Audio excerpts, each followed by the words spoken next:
సగం సగం పంపకాలు చేసుకున్నట్టున్నారు. అంటే ఏటావాత మొత్తంగా చూస్తే ఈ ఎగ్జిట్ పోల్స్ ఎవరైతే సీరియస్గా అంటే ఇక్కడ స్టేట్ ఓరియంటేషన్తో మన రాష్ట్రం కానీ ఇక్కడ మాత్రమే ఫీల్డ్లో ఉండి ఇక్కడ రెప్యూటెడ్ సంస్థలుగా ఉన్న వాళ్ళు చేసిన వాటిలో పాజిటివ్ ట్రెండ్ అయితే కనిపిస్తుంది వైఎస్ఆర్ కాంగ్రెస్ పార్టీకి.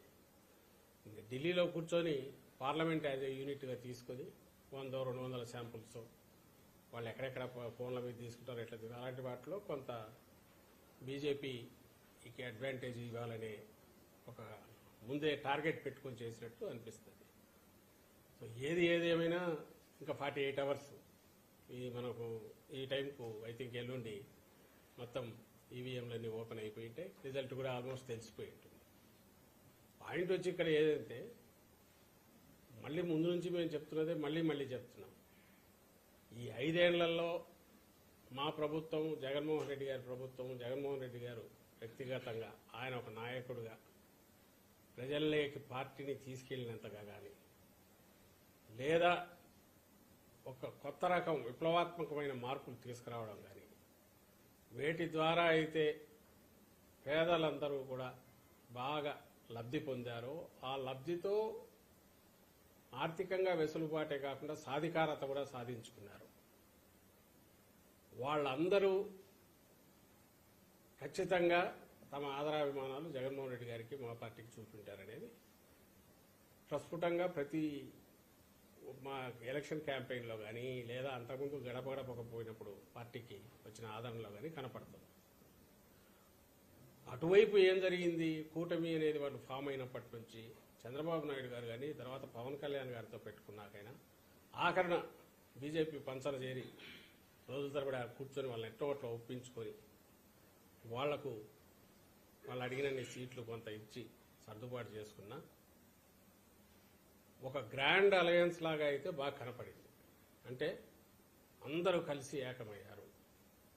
జగన్మోహన్ రెడ్డి ఎవరో ఒక పక్క ఉన్నారు, అందరూ కలిసి ఏకమయ్యారు అన్న దాంతో పాటు వచ్చే సౌండ్ ఏదైతే ఉందో అది మాత్రం చాలా పెద్దగా వచ్చింది. రాష్ట్రం అంతా వాళ్ళు ఇష్టం చెదిగారు, అటు తిరిగారు, ఇటు తిరిగారు, నాయకులు ఎక్కువ మంది. వీటన్నిటితో పాటు ఎప్పుడూ జగన్మోహన్ రెడ్డి గారు చెప్తున్నది మా పార్టీ ఏదైతే పేదల కోసం ఎప్పుడైతే నిలబడినామో అన్ని వర్గాల పేదల కోసం, ముఖ్యంగా ఎస్సీ, ఎస్టీ, బీసీ మైనారిటీలు అలాగే మిగిలిన సామాజిక వర్గాల్లోని పేదల పక్షాన ఎప్పుడైతే నిలబడినామో, పేదల జీవితాల్లో ఎప్పుడైతే వెలుగు నింపామో, సహజంగానే ఇది పేదలకు పెత్తందారులకు మధ్య ఒక యుద్ధంలాగా ఎప్పుడైతే తయారైందో, ఎవరి వాయిస్ అయితే పెద్దగా ఉంటుందో వాళ్ళందరూ ఒకటే అయ్యారు. ఈ పార్టీలన్నీ ఒకటి కావడం వల్ల సౌండ్ మాత్రం చాలా పెద్దగా వచ్చింది ఆ వైపు నుంచి. దాన్ని పట్టుకొని అక్కడి నుంచి దాని మీదనే మొత్తం బిల్డ్ చేస్తూ సెంటర్లో ఉన్న దీంతోనూ ఎన్నికల కమిషన్ మీద ఒత్తిడి తీసుకొచ్చో మీరు గమనిస్తే గత నెల రోజులుగా ఎన్నికలకు ముందు నుంచి వస్తున్న డైరెక్షన్స్ కానీ మెల్లగా పూర్తిగా ఎలక్షన్ కమిషన్ ఒక నిష్పక్షపాతంగా ఉండాల్సిన ఒక పెద్ద మనిషి, ఒక ఆర్బిట్రేటర్ లేదా ఒక అంపైర్ ఎట్లుండాలనో అది వదిలేసి ఏకపక్షంగా అడ్డదిడ్డంగా డెసిషన్లు తీసుకోవడం ఇవన్నీ కంటిన్యూస్ చూస్తూనే ఉన్నాం. ఈ ప్రాసెస్లో ఫైనల్కి వచ్చేసరికి ఆఖరకు పోస్టల్ బ్యాలెట్ల విషయంలో ఈ మధ్య వచ్చిన డైరెక్షన్ కూడా నిన్న మొన్న కూడా మెన్షన్ చేశాం. అది ఛాలెంజ్ చేశాం కోర్టులో, సుప్రీంకోర్టు కూడా వెళ్తున్నాం. నిన్న ఇక్కడ హైకోర్టులో వెసులుబాటు రాకపోవడంతో ఇవన్నీ దేన్ని సూచిస్తున్నాయంటే అధికారం, సెంటర్లో ఉన్న అధికారం అడ్డం పెట్టుకొని ఇప్పుడు ఎన్నికల కమిషన్ పరిధిలోకి ఇక్కడ అధికార యంత్రాంగము వస్తుంది. ఎన్నికలన్నీ దానార్థంలో జరుగుతాయి కాబట్టి పోలింగ్లో కానీ, పోలింగ్లో కుదరకపోతే కౌంటింగ్లో కానీ ఏమైనా ఇన్ఫ్లుయెన్స్ చేయగలమనే ప్రయత్నం ఏమైనా చేస్తున్నారేమో అనే అనుమానాలు బలపడుతున్నాయి, వరుసగా జరుగుతున్నవి. ఇప్పుడు ఎగ్జిట్ పోల్స్ పేరుతో వాళ్ళు ఇస్తున్న ఫిగర్స్ చూసినా ఏదైనా అక్కడ అవకాశం ఉంటే ఎట్లా ఒకటి మనం కొంచెం పుష్ చేయగలమా అనే ప్రయత్నం ఏమన్నా చేస్తున్నారేమో అని అనిపిస్తుంది. ఈ సౌండ్ కానీ లేదా వీళ్ళందరూ కూటమిలాగా ఏకమైన గ్రాండ్ అలయన్స్ లాగా రావడం కానీ, ఏదో వీళ్ళు చేస్తున్న హడావుడితో మేమే రాబోతున్నామని ఆర్భాటంగా ప్రచారం చేసుకోవడం కానీ, వీటన్నిటి ఫలితం ఏదన్నా ఉంటే ఇదిగో రచ్చ జరగడం. గొడవ హడావుడి జరగడం, ఇది రేపు కౌంటింగ్లో దీని ప్రభావం ఏమైనా చూపించాలి అధికారుల మీద కానీ ఇంకో రకమైన ఒత్తిడి తీసుకొచ్చి కానీ అనే ప్రయత్నం జరగచ్చు. ఈ విషయమే మా పార్టీ వాళ్ళకు కూడా అందరికీ చెప్పాం, సంయమనంతో ఉండండి, ఎక్కడ ఇది కావద్దు, but at the same time గట్టిగా నిలబడండి, అబ్జెక్షన్స్ ఎప్పటికప్పుడు రైజ్ చేయండి, ఫోకస్డ్గా ఉండండి అని చెప్పాం. అండ్ దీంతో పాటు నిన్న వచ్చిన సర్వేలు కానీ వాటిలో చూస్తే మళ్ళీ మేము ఫీల్ అయ్యేదైతే ఈ సర్వేల్లో ఏదైతే రియల్గా ఫీల్డ్లో జరిగిన వాటికంటే కూడా ఇంకా మరింత మెరుగైన, చాలా మెరుగైన రిజల్ట్స్ ఉండబోతున్నాయి.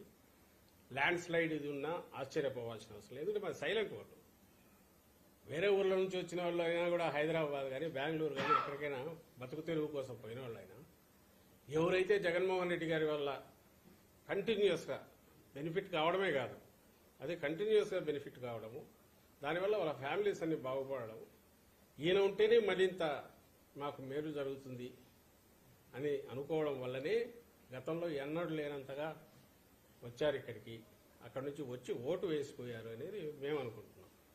ఎందుకంటే బయటకు వెళ్ళిన వాళ్ళు ఎక్కువ బతుకు తెరువు కోసం పోయిన వాళ్ళు ఉంటారు, బలిసిన వాళ్ళు లేకుంటే విపరీతంగా ఆర్థికంగా ఇదిగా ఉండేవాళ్ళు అక్కడ ఉండేవాళ్ళు కొద్దిమందే ఉండొచ్చు. అలాగే మహిళలు, పేద మహిళలు, వాళ్ళంతా వాయిస్ రైజ్ చేసి గట్టిగా అనకపోవచ్చు, వాళ్ళ ఓటు హక్కు ద్వారా, వాళ్ళ ఓటు హక్కు వినియోగించుకోవడం ద్వారా ఆ తీర్పు ఇప్పటికే చెప్పి ఉంటారు, అది ఈవీఎంలో ఉంది కాబట్టి సేమ్ ది రిఫ్లెక్ట్ అవుతుంది రేపు కౌంటింగ్లో అనేది గట్టిగా నమ్ముతున్నాం. ఇంతగా ఎందుకు చెప్తున్నామంటే ఈ ఎగ్జిట్ పోల్స్ పేరుతో కన్ఫ్యూజన్ క్రియేట్ చేయడానికి చేసే ప్రయత్నం కానీ, ద్వారా రేపు కౌంటింగ్లో కొంచెం ఏదైనా వాళ్ళకు పై చేసుకోవాలనే ప్రయత్నం చేసే కుట్రలు ఏమైనా పొందుతున్నారేమైనా అనుమానం ఉందని చెప్తున్నాము. ఇది మా పార్టీ కార్యకర్తలకు చెప్తున్నాం, అభిమానులకు చెప్తున్నాం. ఎందుకంటే కన్ఫ్యూజింగ్ అంతా ఉంది. ఈ దీంట్లో అలాగే అనొచ్చు, మీకు వచ్చినవన్నీ కూడా కరెక్ట్ అని ఎందుకు అనుకుంటున్నారని. మేము ఆ రీజనింగ్ కూడా చెప్పట్లా, జరిగింది ఇన్నాళ్ళు జరిగింది. జగన్మోహన్ రెడ్డి గారు ఏ పాయింట్స్ మీద అయితే స్ట్రెస్ పెడుతూ పోయారో పాజిటివ్ సైడ్, ఒక్కటంటే ఒక్కటి కూడా చంద్రబాబు నాయుడు గారు అటువైపు నుంచి చేయలేకపోయారు. మేము ఇది చేశామని చెప్పలేకపోయారు, మేము ఇది చేస్తామనేది కూడా దాని మీద గట్టిగా చెప్పలేకపోయారు, చెప్పే ప్రయత్నం కూడా చేయలే. ఆయన ఇచ్చిన అసాధ్యమైనవి, ఆయనకే నమ్మకం లేని హామీలు ఏవైతే ఉన్నా వాటి మీద గురించి ఎక్కడ మాట్లాడలేదు. ఎంతసేపు ఉన్నా జగన్మోహన్ రెడ్డి గారిని తిట్టడం మీదనే ఆయన పోయాడు. మరి ఈ నేపథ్యంలో ఇంత ఇది జరిగినాక ఇంత ఓపెన్ కళ్ళకు కట్టినట్టు కనపడుతుంటే ఇక్కడ పిక్చర్ తీర్పు ఇంకో రకంగా ఎట్లుంటుందని మేము భావిస్తున్నాం. అంటే పోస్టల్ బ్యాలెట్ వ్యవహారంలో మీ పార్టీ చేస్తున్న అడవాళ్ళు చూస్తుంటే కౌంటింగ్ ముందే ఓటమికి కారణాలు వెతుకున్నారనేది తెలియజేస్తున్నారు. అందుకే 48 గంటలు తెలుస్తుంది కదా. ఇప్పుడు ఈ రోజు మేము చేసే ప్రయత్నం అంతా కూడా ఎవరైనా ఎక్కడన్నా కన్ఫ్యూజన్ ఉంటే మేము రిప్రజెంట్ చేసేది వీకర్ సెక్షన్స్ ని రిప్రజెంట్ చేస్తున్నాం, వాయిస్ లేని వాళ్ళని రిప్రజెంట్ చేస్తున్నాం. ఎవరి కోసం అయితే జగన్మోహన్ రెడ్డి గారు పూర్తి గట్టిగా నిలబడారు వాళ్ళని రిప్రజెంట్ చేస్తున్నాం. అందువల్ల వాళ్ళు కన్ఫ్యూజ్ కావడదని ఒక మెసేజ్ ఇస్తున్నారు. లేకపోతే ఇది కూడా మాట్లాడేవాళ్ళం కాదు, ఎందుకంటే ఎల్లుండి ఎలాగో తెలుస్తుంది. దాని చూసి సంబరాలు చేసుకోవాల్సిన అవసరం లేదు, ఏది ఎగ్జిట్ పోల్స్ని చూసి లేదా ఇంకో రకంగా కావాల్సిన అవసరం లేదు. పోలింగ్కు ముందన్నా ఏమైనా మాట్లాడితే ఇది ఇన్ఫ్లుయెన్స్ చేయడం కోసం అనుకోవచ్చు. ఈ రోజు మేము చెప్తున్నది ఎవరైనా కన్ఫ్యూజన్ ఉంటే ఏం అక్కర్లేదు, బ్రహ్మాండంగా ఉన్నామని చెప్పడం కోసం. రెండవది, మేము ఓటమి కారణాలు వెతుక్కోవాలంటే కంఫర్టబుల్గా వస్తాం, నేను ఎందుకు చెప్తాను, ఏదో ఇంకోటి ఏదో చెప్తాను. కానీ మీరు వాళ్ళు చేసే కుట్రలకు ఉదాహరణ తార్కాణాలు అయితే కనపడుతున్నాయి కాబట్టి. లేకపోతే మళ్ళీ పోస్టల్ బ్యాలెట్ దాంట్లో ప్రొసీజర్ లాస్ట్ జూలైలోనే వాళ్ళు ఒకటి ఇచ్చారు ఒక ప్రాసెస్. దానికి భిన్నంగా ఈరోజు ఎందుకు వాళ్ళు అడగడం, టీడీపీ వాళ్ళు అడగడము, ఏదో గెజిట్ దాంతోపాటు పర్టికులర్ రిక్వైర్మెంట్ ఉంది, ఏది సీల్ వేయాలి లేదా వివరాలు ఇవ్వాలని ఏదైతే ఉందో స్టిపులేట్ చేసింది పోస్టల్ బ్యాలెట్ దాంట్లో, అది లాస్ట్ జూలైలో కూడా ఇచ్చారు. ఈ రోజు వీళ్ళు టీడీపీ వాళ్ళు వెళ్ళి ఒక రిప్రజెంటేషన్ ఇవ్వడము, ఏది అక్కర్లేదు నేరుగా బ్యాలెట్ తీసుకొని చూడండి, అది వ్యాలిడ్ అయితే చాలని అడగడము, దాన్ని ఎలక్షన్ కమిషన్ కన్సిడరేషన్లోకి తీసుకొని అంతకంటే ఇంకా అన్యాయంగా 4 లైన్లతో ఒకటి ఇచ్చేసేయడం, ఓన్లీ ఈ స్టేట్కి సంబంధించి. మరి దేని సూచిస్తుంది? అలాగే పోలీసుల మీద వీళ్ళు పెడుతున్న ప్రెజర్, మాచర్లలో మన శాసనసభ్యుడికి సంబంధించి అడ్డగోలుగా పోయి ఆయన మీద అక్రమంగా కేసులు పెట్టి అన్ని చేస్తే, అటువైపు రిగ్గింగ్ జరిగిన వాటిని పట్టించుకోకుండా ఈయన మీద కేసు పెట్టేసి ఇచ్చేస్తే, కోర్టుకు వెళ్లి రిలీఫ్ తెచ్చుకోగానే 10-20 రోజుల క్రితం ఎప్పుడో పాత కేసులన్నీ తోడి మళ్ళీ కేసు పేరు పెట్టి ఇది చేయగలగడం, ఏది మేమే అధికారంలో ఉన్నాం ఉండి కూడా చేయగలగడం అంటే ఎవరు ఇన్ఫ్లుయెన్స్ పనిచేస్తున్నట్టు. ఇప్పుడు 10-20 రోజుల తర్వాత దానికి సంబంధించి మళ్ళీ కోర్టుకు పోవాల్సిన పరిస్థితి వచ్చింది. అంటే వేరే అక్రమ మార్గంలో ఎలక్షన్ కమిషన్ ద్వారా చంద్రబాబు నాయుడు కుట్రలు పన్నుతున్నాడు. ఆయన చాలా క్యాల్కులేటెడ్గా మూవ్ అవుతున్నాడు. అడ్డంగా ఇది చేసేసి రేపు ఎలక్షన్ కౌంటింగ్లో ఏదో చేయాలని ప్రయత్నం చేస్తున్నాడు అనేది కనపడుతోంది అని అంటున్నాం. ఏమో సవ్వరకు అనట్లా, ఆయన వచ్చి ఏదో చేస్తారనట్లా. ఇగో ఈ ఉదాహరణలు చెప్తున్నాం. అందువల్ల మనం అప్రమత్తంగా ఉన్నామని అంటున్నాం. అంతే తప్ప ఏదో భయపడిపోతున్నామని ఎవరో అనట్లా. అంటే చంద్రబాబు మీద మీరు ఆరోపణలు చేస్తున్నారు కానీ ఆల్రెడీ మీ మీద క్రిమినల్ కేసు కూడా నమోదైంది, కౌంటింగ్ కేసు ఎట్లా రెచ్చగొడుతున్నారు. ఆయన అదే పని చేస్తున్నాడు. మామూలుగా కేసులు పెట్టేట్టున్నారు, పోయి కంప్లైంట్ ఇచ్చినట్టున్నారు. ఆ రోజు ఈ రోజు చెప్పింది అదే చెప్తున్నాం. ఇన్వాలిడ్ ఓటు వ్యాలిడ్ కాకుండా చూడండి, గట్టిగా నిలబడండి అని అన్నాం. వ్యాలిడ్ ఓటు ఇన్వాలిడ్ కాకుండా చూడమని అన్నాం. అలాగే చంద్రబాబు లాగా ఆయన అప్పుడు సీఈఓని పోయి బెదిరించినట్టు మేము ఎక్కడా బెదిరించలేదు. ఫిజికల్గా ఎవరిని థ్రెటన్ చేయలే, అలాంటి దానికి పాల్పడలా. తర్వాత మేము కోరుకుంటున్నది అసలు మాకు అర్థం కానిది ఏంటంటే, ఇక్కడ ఎవరన్నా ఆల్రెడీ పూర్తి అంటే రిజల్ట్ తెలిసింది ఎవరైనా ఉన్నారంటే మాతో పాటు చంద్రబాబు నాయుడు గారు కూడా పూర్తిగా తెలుసనే అర్థమవుతుంది. ఎప్పుడు పోలింగ్ అయిపోయినప్పటి నుంచి ఇప్పటి వరకు 13వ తేదీ జరిగింది. మామూలుగా చంద్రబాబు నాయుడు నేచర్, తన సహజ వైఖరి.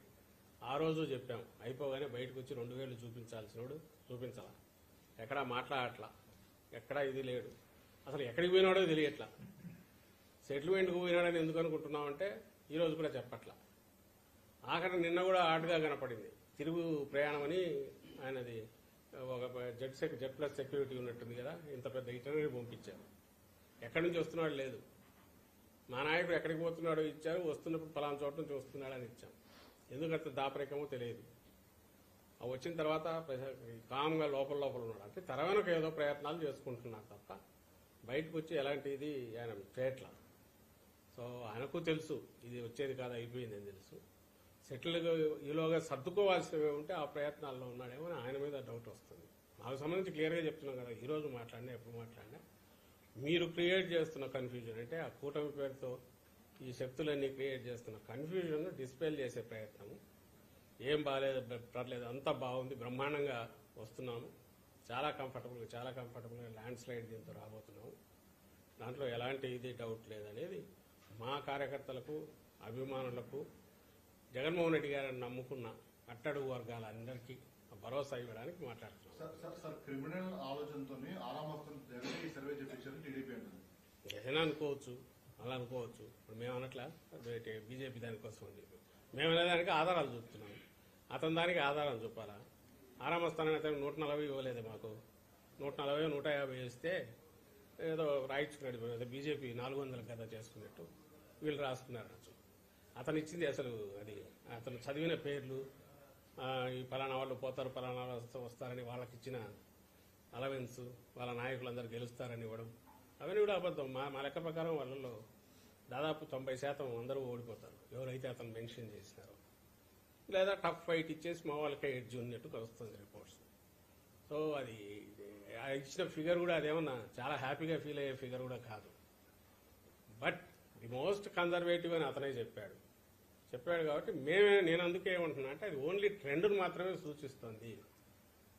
We will come out with figures will be so high that first time positive vote అనేది యాంటీ ఇన్కంబెన్సీ బదులు ప్రో ఇన్కంబెన్సీ అనేది బాగా బలంగా కొట్టొచ్చినట్టు ఈ ఎలక్షన్లో కనపడుతుంది.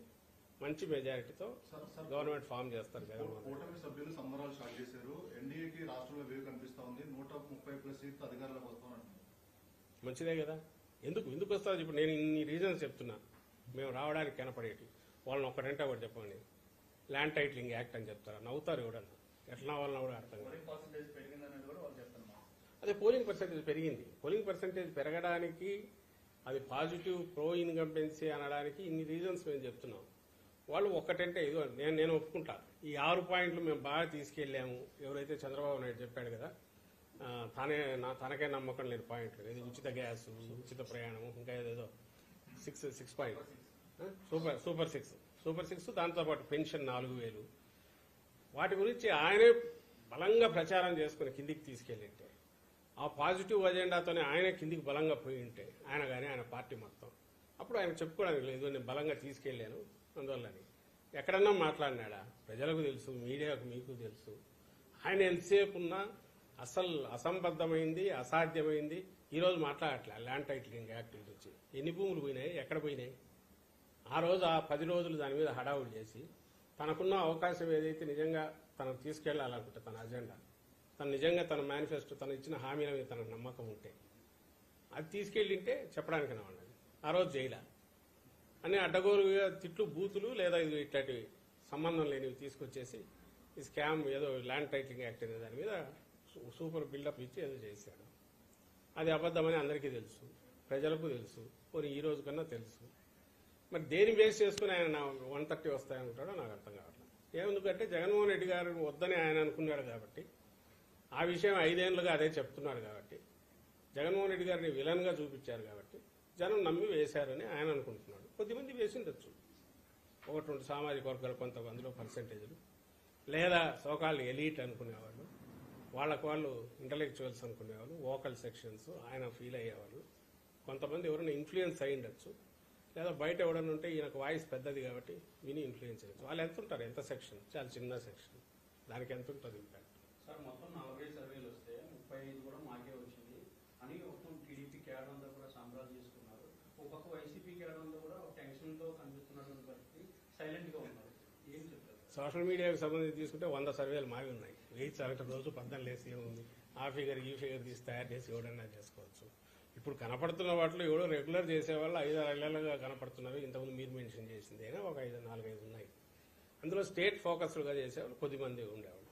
వాళ్ళకి తీసుకొని చూసుకొని మేము దాంతో కూడా సాటిస్ఫై కావట్లే కదా. మేము అవి కరెక్టు, అవి చూడు ఎంత బ్రహ్మాండంగా మేము సంకల్ప గుద్దుకోవట్లే. అవి చాలా కన్జర్వేటివ్ ఉన్నాయి, బట్ పాజిటివ్ ట్రెండ్ మాత్రం సూచిస్తున్నాయి. అంతకంటే బ్రహ్మాండంగా ఉంటాయని అంటున్నాం. ఎల్లుండి ఈ టైంకి మళ్ళీ ఇట్లే మీడియాతో మాట్లాడతాం. ఆ రోజు మీరు చూస్తారు. ఆ రోజు ఆ రిజల్ట్స్ అన్నీ ఒక్క దెబ్బ కాడికి ఈ అనుమానాలు, వాళ్ళ డౌట్, వాళ్ళ స్వీట్స్ పంచుకోవడాలు అవన్నీ, ఎందుకంటే ఆ రోజు కుదరదు కాబట్టి ఈ రోజు వాళ్ళు చేసుకోవచ్చు. ఆ రోజుకి అవకాశం ఉండదు కాబట్టి 19లో కూడా చూసాము. అసలు అడ్రస్ లేకుండా అంతకుముందు ఎగ్జిట్ పోల్స్ అప్పుడు హడావుడి చేసినట్టున్నారు. ఆ రోజు 18 నుంచి వచ్చి అసలు కనపడింటే ఒట్టు ఎవడన్నా ఆఫీస్ దగ్గర. అదంతా దాన్ని ఏమంటారు, మన ఎల్లుండి ఎట్లా ఉండబోతుంది అనేది ఆ రోజు రియల్ ఇది కాబట్టి ఫెస్టివల్కి ఇక్కడ ఉంటుంది. వాళ్ళదేమో శ్మశానం మాది తయారవుతుంది.